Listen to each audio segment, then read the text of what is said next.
Zonja e Madhe Zainab ishte e mbushur me modesti, ishte e mbushur me besim, ishte e mbushur me dije dhe moral, ishte e mbushur me dinjitet të lartë. Dhe mbi të gjitha, ishte aq e përkushtuar në adhurimin e Zotit të Gjithësisë, sa edhe pse sfidat e mbuluan dhe rrethuan rreth e qark vetes së saj, besimi në Allahun xhaleshanhu mbeti në zemër i palëkundur. Ajo ishte e përkushtuar ndaj familjes, por dhe aktive në mbrojtjen e së vërtetës.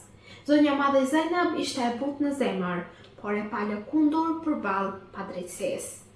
Ky është modeli i gruas në Islam. Një grua e izoluar dhe një grua pa vlera, por një grua me dinjitet, me dije dhe me ndikim në shoqërinë ku ajo jeton. Pra të dashur vëllezër dhe motra, të dashur besimtare, të dashur ndjekas dhe dashamirës të Ehlibitit paqja qoftë mbi ta. Personaliteti i zonjës së Madhe Zainab është një shkollë e tërë edukimi. Nga ajo ne mësojmë forcën shpirtërore përballë çdo sprove, rolin e madh të gruas në edukimin dhe ndërtimin e shoqërisë, dhe ruajtjen e identitetit dhe dinjitetit në kohë sfidash.